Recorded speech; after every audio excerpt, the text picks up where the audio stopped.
Any research study that goes under review potentially has risk for the participants and potentially has benefits. And one of the guiding principles for the committee members when they're reviewing this is the analysis, kind of a scale, a balance of the risk and the benefits.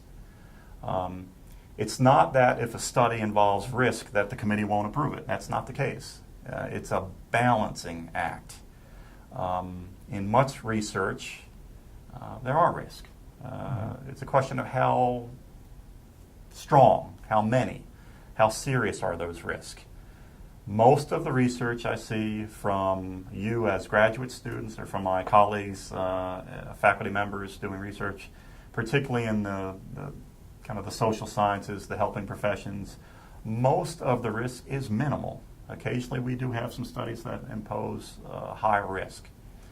So let's deal with item number 3 on the application here, Adam, and I'll read that and I'll ask you to address the potential risk in your study. Research involving humans often exposes subjects to risk. For the purpose of this application, risk is defined as exposure of any person to the possibility of injury, including physical, psychological, or social injury, as a consequence of participating in that study. So,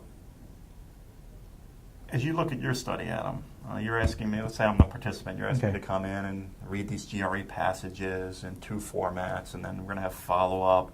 You're going to ask me to use this Kindle device in my courses and give you my 2 cents about, oh yeah, I like using it, or I didn't like this, or preferences, and so forth. In your study, what did you indicate are the possible risks? And we've got a number of choices here on the form. When you actually look at the application form, there's actually a bunch of checkboxes that you check in different categories of what the risks are. And I checked off 2 categories, psychological pain and loss of privacy as potential risks. Now, loss of privacy meaning that if my information gets out, then that can be known, and information about their reading and their reading abilities could be known to other individuals. So that could be one risk. Psychological pain would be just discomfort with the questions, discomfort with the procedures, not liking what they're finding out as participating in the study, things like that. Okay. So in your case, we're anticipating that they're really kind of minimal potential risk. But if there are risks, it might get a little stressed out. The subsequent portions of the application ask you to, so what are you going to do about that to kind of minimize those potential risks? Can you talk a little bit about in your study, what are you going to do to minimize these the possible psychological pain and the possible loss of privacy? Okay, well, starting off with the psychological pain, the biggest way of addressing that is the participant has the right and the opportunity to withdraw from the study at any moment that they want without any repercussions at all. No questions asked. I don't feel comfortable with this. I'm out, and I say, fine, thanks for participating this far, and that's the end of it. So that's to deal with the psychological issue. To deal with loss of privacy, I'm going to be using pseudonyms and not giving any real descriptive characteristics of the individual so as to help protect their privacy. Great.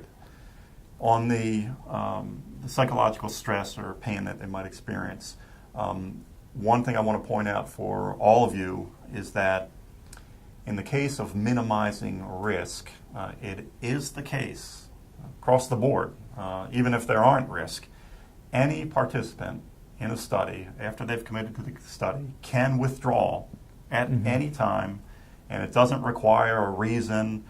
They have that right. They have the right to withdraw, and you don't want to coerce them into staying in the study.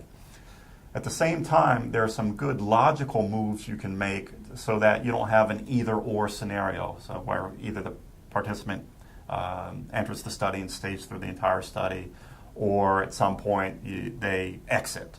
There is a middle ground. So let's say your study involves some degree of possible stress. I'm a little uncomfortable with the questions Right. you're asking me right now, Adam.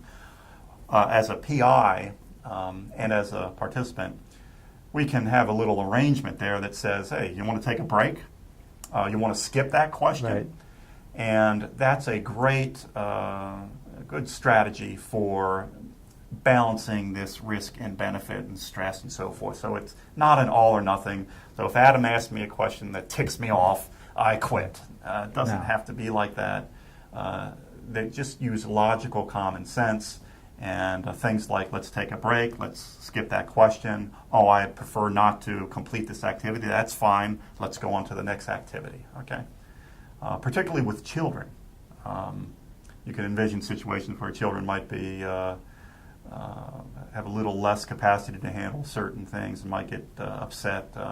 Makes sense to think about breaks and options. So there is an intermediate ground here. All right. On the loss of privacy, in Adam's case, he did refer to the issue of, well, what would happen kind of socially or with friends or with peers, with employers, if the information got out that I was even a participant in this study. Right. In Adam's case, it's not likely that if the information gets out that the participant was in it, that there's going to be big risk, but there is potentially a risk. Especially with issues with LD, that actually leads back to the psychological pain of whether or not they chose to disclose their disability to certain individuals, and it finds out they were in the study, then it's automatically disclosed. So to protect them from that, using pseudonyms or non-identifying them, so people can't trace it back to them.